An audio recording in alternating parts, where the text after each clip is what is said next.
Hi friends, welcome back to our channel. பீர்க்கங்காய் தோலை வச்சு துவையல் எப்படி பண்ணலான்னு பார்க்கலாம். அதுக்கு தேவையான பொருட்கள்லாம் பார்த்துக்கோங்க.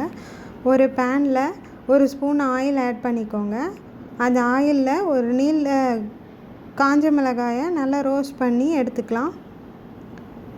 ரோஸ்ட் பண்ணதுக்கப்புறமா அதே எண்ணெயில் ஒரு ஸ்பூன் கடலைப்பருப்பு ஒரு ஸ்பூன் உளுந்தம்பருப்பு சேர்த்து அதை நல்லா செவக்க வறுத்து எடுத்துக்கலாம். அதுலேயே 6-7 பல் பூண்டு எடுத்து வச்சுருக்கோம். பூண்டையும் சேர்த்துக்கலாம். ஒரு சின்ன துண்டு இஞ்சி, ஒரு சின்ன நெல்லிக்காய் சைஸ் அளவு புளி அதையும் ஆட் பண்ணி நல்லா வதக்கி விட்டுக்கலாம். வதங்கினதுக்கப்புறமா ஒரு முழு பீர்க்கங்காயோட தோல் சீவி எடுத்து வச்சுருக்கோம். அந்த தோலையும் இதிலே சேர்த்து இது கழுவி வாஷ் பண்ணி வச்சுருக்கோம். அதையும் இதிலே ஆட் பண்ணிக்கலாம். ஆட் பண்ணி நல்லா வதக்கி விட்டுக்கலாம்.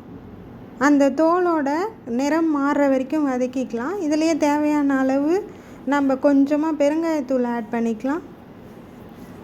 தோலோட கலர் மாறும் பாருங்கள், அது வரைக்கும் வதக்கிக்கலாம். லாஸ்ட்டாக நமக்கு அந்த துவையலுக்கு தேவையான உப்பையும் இதிலே ஆட் பண்ணி விட்டுக்கலாம். வேஸ்ட்டாக தூக்கி போடுற தோலை வச்சு நம்ம ஒரு பிரமாதமான துவையல் செஞ்சாச்சு.